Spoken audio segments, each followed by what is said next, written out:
우리는 신앙생활 하면서 이런 궁금증이 많을 겁니다. 정말 하나님 내 삶을 인도하실까? 여러분의 삶은 지금 인도받고 있습니까? 어느 작가의 고백입니다. 여러 작가인데 하나님이 붙여주신 귀한 사람을 만나서 결혼을 했습니다. 가정도 아름답게 꾸렸어요. 믿음의 집안입니다. 첫 아이가 낳을 때 얼마나 기쁘고 감사하겠습니까? 가장 좋으면서도 가장 영적으로 다운이 되고 가장 육체적으로 힘든 시기가 첫 아이 낳고 난 다음에 2년 동안이었다고 합니다. 산후 우울증도 오시고 예전 같지 않은 자기 몸 때문에 힘들기도 하고 또 아이 그 엎치락 뒤치락 하는 그 아이 말아져가고 이 모두 힘든 일이 아니잖아요. 지치고 피곤하고 잠도 제대로 못 자고 깨야 되고 새벽에도 일어나서 또 젖 먹여야 되고 우유 먹여야 되고 이게 보통 일이 아니잖아요. 우리 어머니들의 희생이. 그러다 보니까 자기가 가지고 있는 믿음이 다 바닥에 나버렸어요. 예배 드려도 감동도 없고 찬양에도 기쁨도 없고 늘 우울한 거죠. 가장 좋은 2년간의 시기가 자기에게 있어서는 가장 고달프고 가장 힘들고 가장 우울한 시간이었어요. 그 애기 때문에. 자기 한 추스르기도 있는데 애기를 먼저 챙겨야 되고 눈에 보이는 건 늘 애기입니다. 생명 주셨으니까 이 아이를 위해서 어떻게든지 잘 돌봐야 되겠고 건강히 키워야 되겠다는 그 하나의 일념 때문에 눈에 보이는 늘 애기. 우리 성도님들은 지금 무엇 때문에 지쳤습니까? 눈에 보이는 게 뭡니까? 나에게 애기는 뭡니까? 가정입니까? 직업입니까? 학업입니까? 내 눈에 보이는 그것 때문에 내가 한편은 좋기도 하면서도 한편은 시달려. 그것을 내가 놓지를 못하는 거야. 그래서 기쁨이 없는 가운데 억지로 생명이니까 사랑해야 되니까 돌봐야 되니까 포기할 수 없으니까 계속 그렇게 하루 이틀 지나가니까 나중에 몸은 완전히 바닥나버리고 만시차게 되고 마음도 지쳐버리고 영적으로도 다운돼버리고 전혀 하나님을 찾을 힘이 없습니다. 전전 때 그 수술하고 그 좋았던 믿음이 완전 바닥나버렸어요. 문제는 스스로 돌이킬 힘이 없습니다. 백성들의 희생, 어머니들의 수고, 우리 아버지들의 고난, 가정을 이끌어가야 될 말못한 중압감, 자녀를 책임져야 되는 그 아픔, 또 노년의 방언에 인생 항원에 내 미래가 어떻게 될지 그것을 위해서 내가 지금까지 내 인생을 살아왔지만 아직까지도 막막합니다. 내 눈에 보이는 얘기는 뭐 놓을 수도 없고 포기할 수도 없고 그러면서도 계속 가야만 되는 인생의 시간들 여러분 보내고 계시지 않습니까? 내 삶이 왜 고달픈지 모르겠어요. 드니 때문입니까? 아니면 내가 처한 환경 때문입니까? 아니면 내가 몸이 일시적으로 아팠어. 무엇이 문제일까요? 그러다가 이 작가가 자기 전공이 음악적이에요. 자는 틈을 이용해서 새벽에 하나님 앞에 기도할 겸 피아노에 앉아서 곡을 다시 음악적으로 쳐봅니다. 그러면서 한량없는 회개의 시간을 가집니다. 하나님께서 자기에게 그렇게 와주기를 얼마나 기대했는지를 비로소 깨닫습니다. 아이를 주신 분도 하나님이고 양육해 주신 분도 하나님이고 환경을 조성해 주신 분도 하나님이고 좋은 남자를 만나게 주신 분도 하나님이고 가정을 이루게 하신 분도 하나님이고 그의 청년의 때에 뜨거웠던 기도와 눈물을 들으신 분도 하나님이고 모든 것을 하나님이 다 해주셨는데 오히려 얘기를 낳고 나니까 자기가 더 영적으로 다운돼 버렸어요. 눈에 보이는 그것을 쫓아가다가 더 소중한 믿음을 잃어버립니다. 비로소 그가 결단하고 하나님 앞에 회개하면서 돌이킵니다. 이 세상에 있는 눈에 보이는 것은 한시적인 거구나. 그것이 내게 영원한 기쁨을 주지 못한 거구나. 오늘 우리의 진정한 기쁨은 어디서부터 주어집니까? 우리의 삶을 인도하시고 우리의 삶과 함께 하시고 우리 앞서서 인도하시고 우리 뒤에서 공급하시고 보이지 않는 손길로 보이지 않는 길로 우리를 인도하시는 하나님의 은혜가 우리 가운데 함께하고 이 주님을 만나시는 복된 예배가 되시기를 주님의 이름으로 축복합니다. 오늘 말씀을 좀 우리가 구체적으로 좀 보셔야 될 이유가 있습니다. 내 삶과 한번 연결시켜 보셔야 됩니다. 모세가 하나님의 말씀대로 해서 바닷물이 갈라지기도 하고 다시 손을 내밀었을 때 바닷물이 힘을 발휘해서 애국 군대와 병거들을 다 수장시킵니다. 하나님의 이 놀라운 역사죠. 능력이죠. 우리가 알기로 원소교회에 보면 물은 H2O죠. 물은 흐릅니다. 성질이 수소와 산소로 융합되어가지고 사람이 살아가는 생명의 에너지가 나오잖아요. 물은 성질이 위에서부터 아래로 흐르게 돼 있어요. 폭포물도 위에서부터 아래로 떨어집니다. 압력에 의해서. 그런데 물이 좌우의 벽이 되었다. 어떻게 생각하십니까? 보드름이 되거나 얼음이 되었으면 가능합니다. 근데 물이 결코 벽이 될 수가 없어요. 이 폭이 얼마나 그랬습니까? 물이 갈라지는 폭이 5km라고 그랬습니다. 물이 계속 흘러야 됩니다. 하나님은 물을 아예 벽이 되게, 흐르는 중에도 벽이 되게 하십니다. 그래서 그들이 좌우에 물벽을 지금 지나갑니다. 물의 성질상 결코 벽이 될 수가 없습니다. 물벽을 보신 적이 있습니까? 물은 결코 멈출 수가 없습니다. 시간이 흘러가는 것과 물이 흘러가는 것 막을 자는 아무도 없습니다. 요즘 댐 공사하고 저수지 공사하면 그럴 수도 있겠습니다만 흐르는 물을 갖다가 벽처럼 세울 존재는 땅에는 없습니다. 하나님이 이스라엘 백성들에게 물이 벽이 되게 하셨습니다. 이 부분을 성경은 이렇게 말씀하고 있죠. 21절, 22절을 같이 읽습니다. 모세가 바다 위로 손을 내밀매 여호와께서 그 동풍이 밤새도록 바다 물을 흘러가게 하시니 물이 갈라져 바다가 마른 땅이 된지라. 이스라엘 족속이 바다 가운데를 육지로 걸어가고 물은 그들의 좌우에 벽이 되니. 물은 그들의 좌우에 벽이 되었다. 성경을 읽으시면서 그냥 살짝 지나가면 무슨 의미인지 전혀 알 수가 없어요. 물이 어떻게 벽이 될 수가 있어요? 이것은 단순한 하나님의 기적이다. 이렇게 생각하기가 쉽습니다. 더군다나 이해가 안 되는 것은 밤새도록 새벽까지 무슨 바람이 불지요? 큰 동풍이 불어옵니다.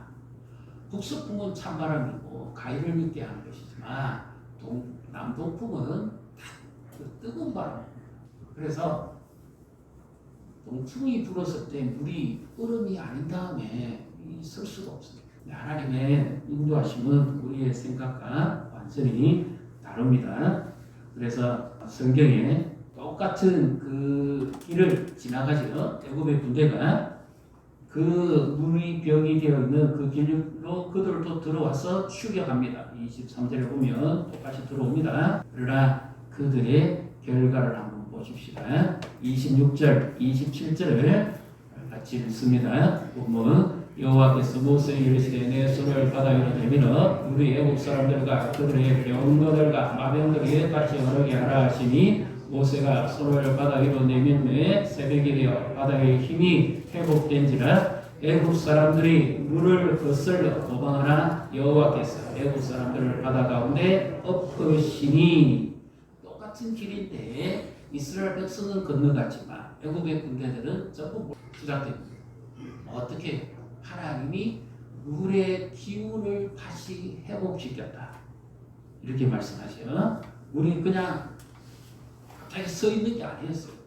물은 계속 그러고 있었고 벽이 돼 있었는데 이스라엘 백성들이 지날 때까지는 벽이 돼 있었는데 애국의 군대가 죽이고 올 때까지는. 그런데 그들이 다 지나고 난 다음에는 하나님께서 물의 기운을 다시 회복시키고 물이 원래 흐르는 성질대로 흐르게 하셨다. 그래서 여기서 하나님은 어떤 분입니까?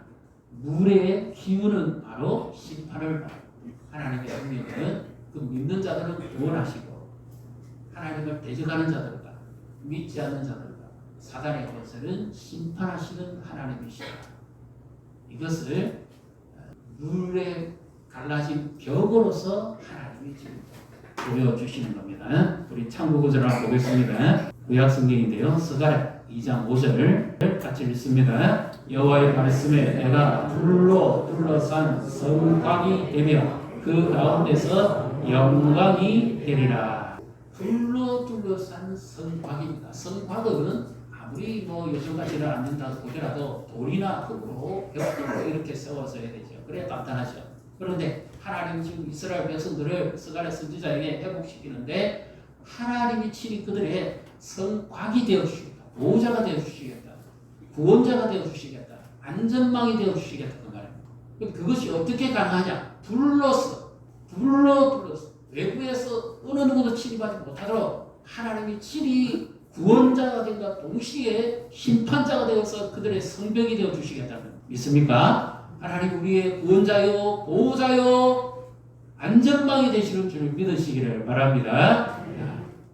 그래서 바다 가운데 하나님이 영광을 얻으실 것이다. 이 영광은 믿는 자에게는 구원, 불신자에게는 심판. 이것이 하나님의 영광입니다. 이 세상은 믿고 살아가는 우리에게는 하나님의 구원이, 믿지 않는 자들에게 사단에게 심판이 주어지는 겁니다. 스가랴 2장 9절 같이 읽습니다.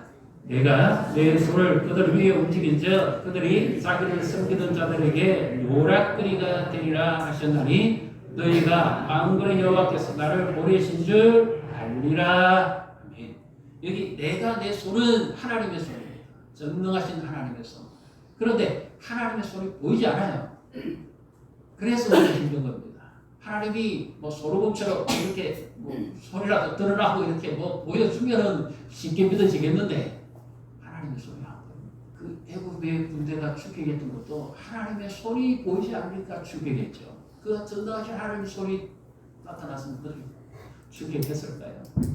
여호와의 팔은 누구에게 나타납니까? 믿는 자에게 나타납니다. 믿습니까? 하나님은 보이지 않는 가운데서 하나님이 친히 그 손으로, 능력의 손으로, 은혜의 손으로, 권능의 손으로 하나님이 친히 우리를 붙들고 인도하십니다. 우리의 삶에. 아까 그 처음에 말했던 작가의 얘기 자꾸 생각하십시오. 내게 있어서 지치고 피곤하게 하고 나 힘들게 하는 게 뭔지, 내가 놓을 수도 없고 포기할 수도 없고 그러면서 애착은 또 가져야 되는데 내 삶은 그것에 집중할수록 더 피곤해지고 피폐해지고 영적으로 진짜가 오고 우울할 수밖에 없는 것. 내 힘으로 그것을 하려고 하니까 그렇게 힘들고 지치고 피곤한 것. 하나님의 손이 나와 함께 하심을 보지 못하며 내 눈에 보이는 것에만 만족하고 내 눈에 보이는 것에만 성과를 얻고 기뻐하고 즐거워합니다. 육체를 가진 사람이기 때문에 우리도 그럴 수 있지요. 얼마든지 연약할 수 있고 힘들 수 있고 피곤할 수 있고 우리에게도 욕구가 있고 그렇습니다. 그런데 그 도를 겪는 걸 하나님을 의지하는 믿음이 없는 가운데서 내가 열심히 하면 그것이 내 성과로 나타날 가운데 내가 지쳐버립니다. 그래서 이번에서 뭐라고 합니까? 믿음으로 하지 않는 모든 것이 다 죄다. 하나님은 어떤 사람을 사용하시고 어떤 사람을 기뻐하실까요? 하나님은 믿음 있는 사람을 기뻐하십니다. 하나님께서 이 홍해를 구태여 가르시고 바로도 가보지 않았고 이집트 군병들도 가보지 않았고 이스라엘 백성도 가보지 않았고 심지어 모세도 미디안 강야에서 양치기 할 때 둘러서는 봤겠지만 건너가보지는 못했던 길입니다. 아무도 가보지 않았던 길. 하나님 우리의 미래를 아무도 가보지 않았던 길을 인도하셨습니다. 그런데 하나님께서 이 홍해를 가르시고 믿음 가운데 인도하셨던 이유가 이스라엘 백성들이 구원이고 이집트 사람들의 심판이지만 또 하나가 있습니다. 이 바둑의 모수와 하수의 차이점은 뭐지요? 하수는 눈에 보이는 것만 치고 아싸 이러면서 막 눈에 보이는 것만 따먹기 겁합니다. 근데 모수는 미끼를 자꾸 사용하죠. 하수가 자꾸 먹도록 미끼만 사용하고 나중에 뭘 요구하냐? 보이지 않는 큰 군칩을 갖다 딱 해서 하나님이 이 홍해를 가르치면은 그 백성들을 위한 구원, 그들이 하나님이 어떤 분인가를 다시금 경험하게 함과 동시에 이집트 애국의 군대는 심판이고 또 하나가 있습니다. 그들이 가나안 땅에 들어갈 때 이스라엘 백성들이 싸워서 뺏어야 될 그 민족들이 하나님께서 홍해를 가르치고 어떻게 인도하셨는지를 듣게 하는 겁니다. 우리가 잘 아는 여루고성의 라합이라는 여인이 하나님이 어떤 분인지를 어떻게 듣습니까? 여호수아 2장 10절 11절에 보면 이는 너희가 애굽에서 나올 때에 여호와께서 너희 앞에서 홍해에 물을 마르게 하신 일과 너희가 요단 저쪽에 있는 아모리 사람의 두 왕 시온과 옥에게 행한 일, 지금 요르단 상황입니다. 그들을 전멸시킨 일을 우리가 들었다. 하나님은 보이지 않는 손으로 그 백성들이 앞으로 어떻게 나갈 것인지를 미리 아시고 인도해 가십니다. 그래서 그 민족들은 마음을 흔들어 버립니다. 홍해를 가르치는 나라. 애굽 땅에서 한 민족이 나왔는데 그들이 섬기는 신은 역사상 어느 누구도 한 일이 없는 홍해 바다를 가르치는 하나님입니다. 그것을 듣게 하십니다. 그래서 여리고 사람들이 그 소문을 듣자마자 어떤 표현을 합니까? 우리가 듣자 그 마음이 녹았고 간이 뚝 떨어진 것 같다. 여리고 사람들은 하나님을 맞이할 준비를 하지 않습니다. 그런데 이 라합이 그 소문을 듣자마자 하나님께로 집중합니다. 하나님께 관심을 가집니다.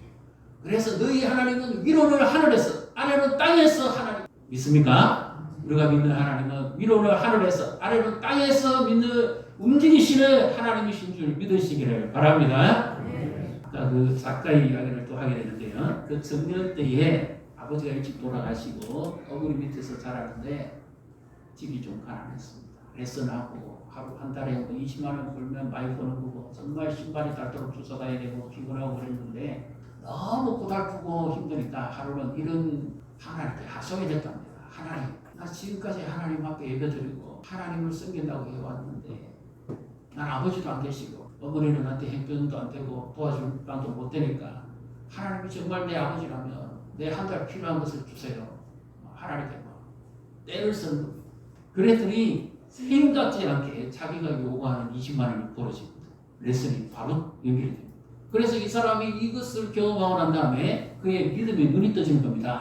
그럴 수도 있겠네. 그 말이 아니고 하나님이 막연하게 있는 그 하나님인 줄 알고 나는 거룩하신 하나님인 줄 알았는데 내 삶에 이렇게 깊숙이 간섭하시고 내 삶을 인도해 가시는 하나님인 나는 처음 알았거든요. 여러분이 믿는 하나님은 어떤 하나님? 하늘의 하나님이요, 땅의 하나님이요, 성경 속에만 계신 하나님입니까? 역사 속에서만 계신 하나님입니까? 아니면 정말 그 하나님은 내 삶을 일일이 살피고 간섭하시고 내 삶을 인도해 가시는 하나님. 여러분 어떤 하나님을 믿고 계십니까? 보이지 않는 가운데 내 삶의 구석구석을 훑으시고 내가 너를 잘한다. 그래서 나중에 또 이제 어른들이 또 겪었습니다. 자기는 실력을 발휘하기 위해서 연구대에 나왔으니까 레슨 한다고 여기저기 막 붙이고 또 뭐 이렇게 알아보고 그래도 하나도 안 들어오면 웬일이지? 내 실력이면 충분히 가능할 텐데 왜 안 되지? 그러면서 막 낙담과 자살에 빠져 있을 때 하나님께서 다시 그에게 또 이런 생각을 줍니다. 너 예전에 20만 원 필요할 때 어떻게 했니? 그 방법을 한번 해봐. 어떻게 했습니까? 그때? 하나님 내 아버지니까 책임지라고 안 했습니까? 지금 40만 원 필요한 거구나. 큰 돈이잖아요. 학생이 벌기에. 그런데 기도하고 매어다니니까 20만 원, 20만 원 금방 연결되고 기도하지 않았을 때 전혀 연락 한 번 없었는데 기도하고 하나님 의지했더니 하나님께서 또 그의 삶을 보이지 않는 가운데 이끌어 가십니다. 그래서 그가 놀라운 고백을 하게 됩니다. 하나님은 나의 앞서서 인도해 가시는 분이구나. 내가 무엇을 염려하고 근심하고 걱정하는 것도 아시고 하나님은 준비하시는 분이구나. 그 하나님을 의지하는 것이 믿음이구나 하는 것을 비로소 깨닫습니다. 옆에 보시고 축복하십시다. 하나님은 우리 앞서서 인도하십니다. 우리가 뭐 염려하는지 아십니다. 이스라엘 백성이 앞으로 가나안 땅에 들어가면 어떤 걱정을 할지 하나님은 벌써 아십니다. 그래서 홍해를 가르치고 이 소문이 가나안 땅의 사람들까지 전역이 다 퍼지게 만듭니다. 참고주를 한번 보겠습니다. 히브리서 11장 1절 같이 읽습니다. 믿음은 바라는 것들의 실상이요 보이지 않는 것들의 증거니. 믿음은 어떤 겁니다? 보이지 않는 것입니다. 믿음은 바라보는 것은 실상이지만 보이지 않는 것을 바라보는 믿음은 보이지 않는 것을 보는 것. 그래서 보이지 않는 길을 하나님은 내십니다. 심지어 필요하다면 하나님께서 바벨론 포로 중에 있는 그 백성들을 돌이키시는데 이사야 43장 19절에 내가 광야의 길을 사막에 강을 내리니 내 백성이 나를 찬송하게 하게 할 것이다. 우리 인생의 사막, 광야를 지나갑니다. 하나님이 강을 내십니다. 사막의 길을 내십니다. 그래서 하나님을 찬송하게 하십니다. 이 사막과 광야의 길을 여신 것보다 더 놀라운 길이 열립니다. 어떤 길입니까? 2000년 전에 예수님이 땅에 오셔서 자신의 몸을 육체를 찢어주시고 십자가에서 우리를 향한 영원한 구원과 살 길을 열어주십니다. 믿습니까? 구약의 하나님은 그 백성들을 홍해를 인도하고 광야의 길을 내시고 사막의 강을 내시고 하나님의 은혜를 부으시다면 신약에 오신 예수님은 자신의 몸을 친히 내어주시고 사랑하시기 때문에 포기할 수 없으니까 우리를 십자가에서 자신의 물과 피를 다 쏟아내시고 영원히 살 길을 열어주시고 저주가 끊어지고 죄의 속박에서 벗어나게 하는 영원한 승리의 길을 열어주시고 하나님의 손은 보이지 않는 가운데 움직입니다. 하나님은 우리가 알지 못하는 가운데서도 우리의 길을 인도해 가십니다. 이스라엘 백성들은 은혜 가운데 건너갔지만 애굽의 군대는 모두 몰살당합니다. 30절, 31절을 우리 같이 읽습니다. 그날에 여호와께서 이같이 이스라엘을 애굽 사람의 손에서 구원하시며 이스라엘의 바닷가에서 애굽 사람들이 죽어 있는 것을 보았더라. 이스라엘이 여호와께서 애굽 사람들에게 하신 그 큰 능력을 보았으므로 백성이 여호와를 경외하며 여호와 그의 종 모세를 믿었다. 결론이 뭡니까? 하나님이 어디 계시냐고 모세 보고 차라리 우리가 애굽 땅에서 노예질하니까 이 광야에서 죽는 것보다 불평하고 원망하고 모든 안 좋은 소리 다 들었습니다. 안티 댓글 다 달았겠죠. 요즘 모세를 죽이려 했어요. 그런데 이 홍해 사건을 경험하고 난 다음에 그들의 믿음이 어찌 됩니까? 하나님께로 집중합니다. 하나님 그는 어떤 분이십니까? 하나님을 경외합니다. 하나님을 두려워합니다. 진정한 믿음의 사람은 하나님을 두려워합니다. 하나님이 행하시는 일을 찬양합니다. 그 다음에 또 하나가 있습니다. 뭡니까? 모세를 믿었더라. 모세를 진짜로 믿었다는 말이 아니죠. 모세의 말이라면 이제는 들을 준비가 됐다. 하나님께서 왜 그렇게 하셨을까요? 왜 홍해의 길로 인도하셨을까요? 그 백성을 구원하시고 애굽 땅을 심판하시고 가나안 땅을 흔드시고 그뿐만 아니라 하나님의 말씀이 믿어지도록 행하시고 그리고 모세의 말은 하나님이 전하시는 말씀이기 때문에 그 말을 믿었다. 가나안 땅 어떻게 들어갑니까? 믿음으로 가야죠. 불평 갖고는 못 갑니다. 우리는 전공이 본불교입니다. 원망, 불평, 교만하는 것이죠. 기독교는 대중에 철저히 하나님 믿음으로 돌았어요. 눈에 보이지 않아도 하나님이 말씀하신 대로 인도하신다는 것을 믿음으로 걸어가요. 31절에 우리 성경에 하나님께서 그 큰 능력을 보았음으로 되어 있죠. 거기 앞에 눈노트 보면 1번 되어 있습니다. 맞죠? 그 밑에 히브리 말로 어떻게 표현되어 있죠? 능력이 손입니다. 하나님의 손이 어떻게 나타났어요? 모세의 손만 나타났잖아요. 지팡이로 들어라. 다시 들어라. 그 위에 하나님의 손이 나타나. 하나님의 손은 보이지 않습니다. 오늘도 우리는 위에 하나님의 손이 임하시는데 보이지 않습니다. 그러나 하나님의 손은 믿는 자에게 믿음으로 하나님 앞에 기도할 때 하나님의 손이 우리와 함께 하시는 줄 믿으시기를 바랍니다. 우리가 믿음의 길 갈 때 순종할 때죠. 이 백성들이 홍해의 길을 내디딜 때, 첫 걸음 내디딜 때 물이 갈라지고 마른 땅이 드러나 하나님이 바람을 불어서 놀라운 구원을 일으킵니다. 이것은 단순한 기적 사건이 아닙니다. 그 백성들을 향한 하나님의 구원이요 승리가 이루어진 것을 말씀하는 겁니다. 하나님은 이런 사람을 기뻐하십니다. 히브리서 11장 6절을 보겠습니다. 믿음이 없이는 하나님을 기쁘시게 하지 못하나니 하나님께 나아가는 자는 반드시 그가 계신 것과 또한 그가 자기를 찾는 자들에게 상 주시는 이심을 믿어야 할지니라. 아멘. 노력이 없이는입니까? 무엇이 없이는입니까? 믿음이 없이는 하나님을 믿는다는 말은 하나님을 인정한다는 말이고 나를 내려놓는다는 말입니다. 왜 하나님께서 홍해 바닷가에서 모세에게 가만히 있으라 그랬을까요? 그건 네가 할 일이 아니고 하나님을 의지하라는 의미예요. 나의 무기력함을 인정하고 전적으로 하나님만 의지하는 자세를 가지는 것이 가만히 내가 싸워야 될 적이 어떤 적인지를 바로 알고 하나님 앞에 무릎을 꿇는 것, 이것이 바로 믿음의 자세입니다. 가만히 두려워하면 어찌 됩니까? 온갖 방송이 따놓은 안티방송이 두려워하는 사람 가만히 있지를 못해요. 믿음 있는 사람은 가만히 있습니다. 잠잠히 하나님이 하시는 일을 봅니다. 이제는 순리대로 가야 되겠지만 그러나 믿음으로 살아요. 그것이 주님의 뜻을 이루는 도구가 됩니다. 하나님의 뜻에 맞는 보이지 않는 손길로 인도하시고 보이지 않는 길로 우리의 삶을 인도해 가시는 그 주님을 의지하고 나아갈 때만 믿음의 길이 열립니다. 가로막은 장애물이 뭡니까? 홍해가 뭡니까? 눈에 보이는 것이 뭡니까? 그 애기 나를 힘들게 하고 지치게 하고 피곤하게 하는데 놓을 수도 없고 포기할 수도 없고 내 힘으로 하고 하나님께 맡기시다. 하나님이 더 좋은 길을 여십니다. 믿음이 없이는 기쁘시게 하지 못하는 제게 저자입니다. 믿음이 순식간에 떨어집니다. 내 눈에 보이는 것에 걸려. 내 눈에 보이는 것에 만족하고 내 눈에 보이는 것을 추구하고 살아가다 보면 한순간 넘어갑니다. 그것의 결과에 의해서 요즘 뭡니까? 정권가의 정시 숫자 왔다 갔다 이게 그냥이 아니죠. 집값이 오르락내리락 거, 금리가 오르락내리락 이 숫자가 아니죠. 피를 말립니다. 내 입으로 안 되는 거. 억지로 그거 붙잡고 있어봤자 내 힘으로 어차피 안 되고 지치고 하나님께 맡기시오. 그러면 하나님께서 내가 생각하지 않는, 내가 이제 가보지 않은 길로, 은혜의 길로, 믿음의 길로, 광야의 길을 내시고 사막의 강을 만들어서 인도해 가실 겁니다. 하나님 우리에게 요구하시는 건 뭐예요? 믿음으로 사는 거고, 내가 성감으로 매여서 내 눈에 보이는 그 애기에 집착하고 사는 것보다 믿음으로 하나님을 기쁘시게 하기로 하라. 그래서 예배를 회복하셔야 됩니다.